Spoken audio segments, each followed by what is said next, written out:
do need to tell you before I begin that some of the items in the video I did receive for free for review in exchange for my honest opinion. All opinions are my own. Hey guys, it's Sheri Ann Richerson from experimentalhomesteader.com and exoticgardening.com, and it's been a little while since I've actually done an update. We have had some really rainy weather here in Indiana, and we've also had a lot of changes here at the farm. So let me give you a little update. This plant that you're looking at here is milkweed. That little one right behind it is stock. We have some marigolds that someone gave me and I went and picked up. Coming around the corner, this is Cassia, and I was told it was one of our native plants. It is a perennial. It does come back every year. Those are the flowers on it. Some people think they smell like buttered popcorn. I'm not so convinced, but that's okay. I don't remember the name of this zinnia. Let me see if I can find. I know it is an All-American Selections winner. This is zinnia red yellow bicolor, and I did receive the seeds for this for free in exchange for my honest review. And look at how those colors change on this. This is a really, really nice zinnia, and yes, I did pinch it to make it have so many different, this is one plant, to make it have branch like this. Of course, we have a daylily, and this is another, you can see that this one is starting to fade, but this is another, I think, All-American Selection winner that I received seeds for free. Marigold Siam Gold, which I may have said wrong, but look at the size of those flowers. Absolutely beautiful. I did invest in some of the Floret Don Creek pastel zinnias. I absolutely love them. Most of them are pastel colors. There's a few oranges that are popping up, but that's okay. This is Nicotiana. I believe it is Bronze Queen. Like I said, we've had a lot of rain, so these are maybe not quite as pretty as they normally would be, but this is one of my very favorite Nicotianas, and I really love it. Some more of the Floret zinnias. Some more of that red yellow bicolor. This is one of our native plants back here. I believe that is a prairie coneflower, but don't quote me on that. Another one of the Don Creek pastel zinnias. We have some amaranth here. Let me see if I can get in and find a tag and try to tell you exactly which one this is. I'm actually not seeing a tag, but I do know that this one came from Baker Creek Seeds. So, and we're going to walk around here. Oh, yes, this is just let me pull back so you can see this. This is just some of the wave petunias that I picked up at a local garden center. I do have the Musa Bajou banana back there that comes back every single year. And someplace down here, here it is. This is a hardy calla lily that I got at Northern Tropics Greenhouse that also comes back every year. So let's walk around to the front of this. Another stock. I really like stocks. Some butterfly weed in here. So I have several of those kind of hiding in here. This is Mexican sunflower, and I absolutely love it, and the butterflies do get on it. This is a coneflower. This is another native that I forget the name of. There's some hollyhocks back here that are going to be black when they bloom. Another one of the Floret zinnias. This really grassy, weedy area is a lot of daylilies. And I do need to get in and pull some of that grass. But like I said, it's been really rainy, and with me working, it's been hard. There's a coneflower back there. Some more of the Mexican sunflowers, the titonias. I don't know if I'm saying that right. And then I also have some white coneflowers here, and I don't know what this vine is, but it's a very invasive. This is another coneflower that I have. A rose. This is a Ragusa rose that my mother bought me before she passed away many years ago. She actually died in 1998. So I've had that for years. But this is basically just one of the flower beds at the house. It's towards the front. Over here, this is an electric fence from Premier One that I purchased. I have some grasses. I have some hibiscus. Back there with the black leaves is an astilbe.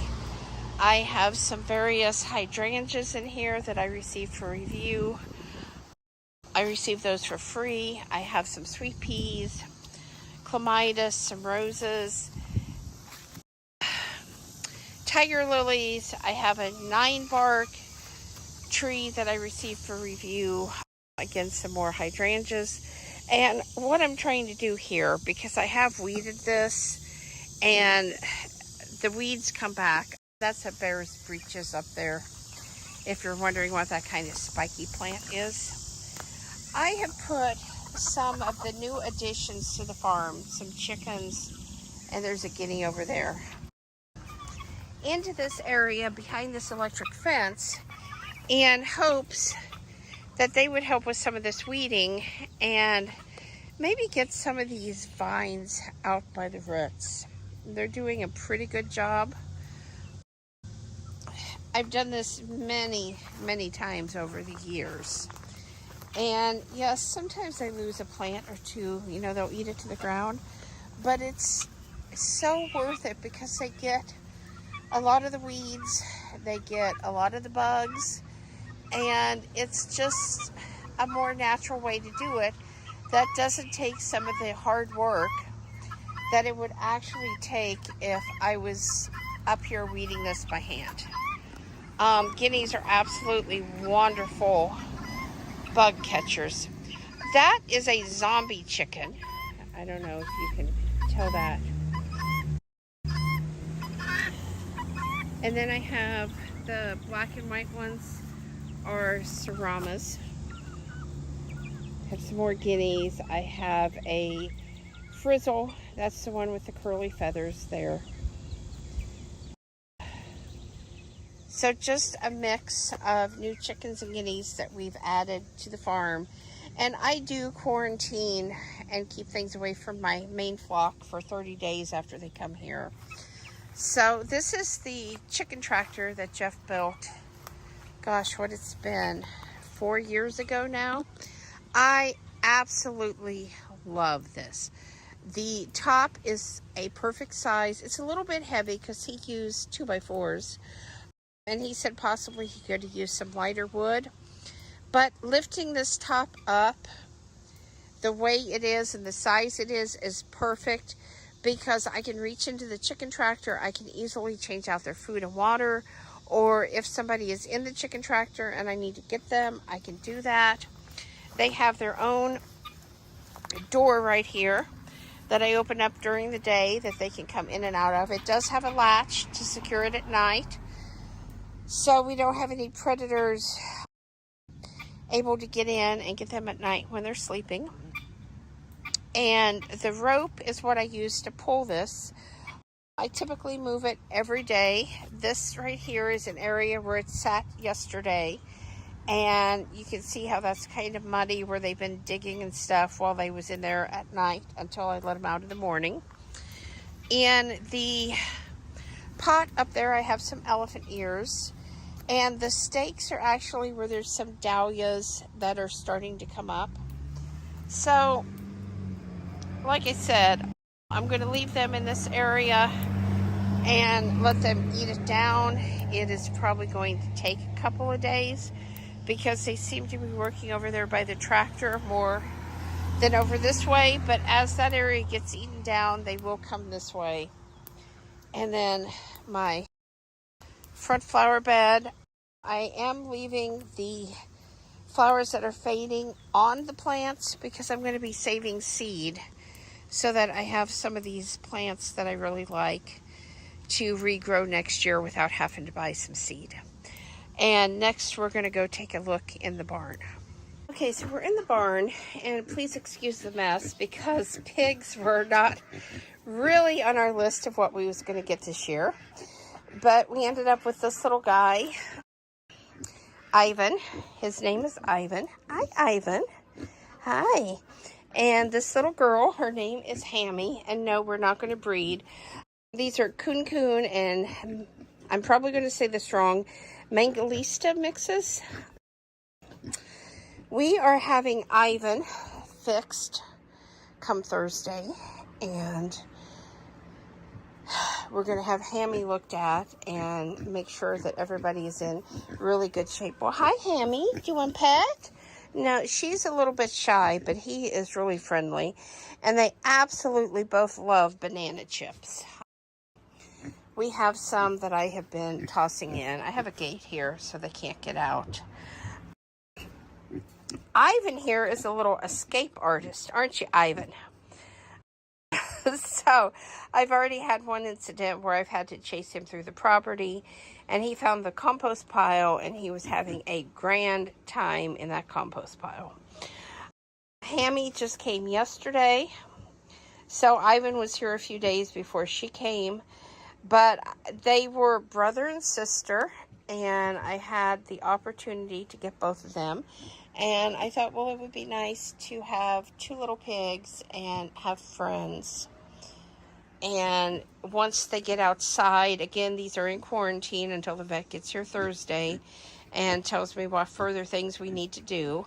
But eventually they will be outside. I'm hoping that they take care of a lot of the weeds on the property that have kind of grown up. I know for a fact that Ivan likes to root. Don't you, Ivan? Come here. Yeah, you want pet? Yeah. So, love these guys. They are just, I really love pigs. And I wanted pigs. And this opportunity came along. And so, like I said, I jumped on it. It wasn't that we were really ready to have pigs. But sometimes you just have to get ready. So, once the vet comes and we get everything situated, then we're going to get the old Quonset hut set up, and we're going to get the hog panels up, and they are going to have a different place to go. But I'm thinking, since Ivan's going to have surgery to fix him, this is probably the best place for him. It's smaller, it's easier to keep an eye on him, just in case something goes south, because it can. And as for Hammy, she was already in with a boer, so I don't know if she could be pregnant or not, but I guess we're going to have to talk to the vet about that too. If she is, I'm going to go ahead and let her have her babies, and if she's not, I'm going to count my lucky stars. So anyway, that's what we got going on over here. We also ended up with some heritage turkeys and some ducks. This is a quarantine stall, so I probably should have scrubbed it down, but this was all just kind of last minute what happened. There is a turkey right here, and there's one over there eating. And I do have a little pool in this area for the ducks so they can get in if they want to. But again, once the vet comes on Thursday and he can take a look at everybody and tell me, you know, what the next steps that he suggests are, then we will start doing that and integrating these with our flock and getting them outside. It's just, this is a lot easier now. And if you're wondering about that mess, that is literally just from today. I clean this up every single day. This is a few of our chickens and guineas that have been here 3 or 4 years now. We had some severe storms last night, and there was supposed to be severe storms today. So I was keeping these guys kind of close, hanging out in the barn. You can see there's a guinea egg right there. I will get that collected. But I don't know if the storms have gone on past or if they're actually still going to hit today. I'm thinking that I'm going to go ahead and let these guys go outside once I check the weather forecast one more time. So we do have some downed trees and stuff in the pasture, and so I'm just kind of trying to make sure that they stay safe if those 75-mile-an-hour winds do hit today. Last but not least is the goat. This is baby goat. She was born this year. Velveteen there with her 2 little babies. And Chops, that's him back there. He is a wether that was born last year. This is Fernandand, our buck, who's going to come and say hello. And we have Bailey's over here. We do need to do another barn clean out. So, but they spread their hay a lot. If you have goats, you know how much they waste. So again, this is Fernandand, and they're hanging out in here because it's a lot cooler in here than what it is outside right now. And this is Chop saying hello. So that's kind of an update on the homestead and what's going on here. And like I said, we have added some animals that we hadn't initially planned to add, but sometimes opportunity knocks and you just have to take it. So I hope you've enjoyed this. I hope you will subscribe. Excuse me. Thumbs up, thumbs down, comments below. Thanks for watching and have a wonderful day.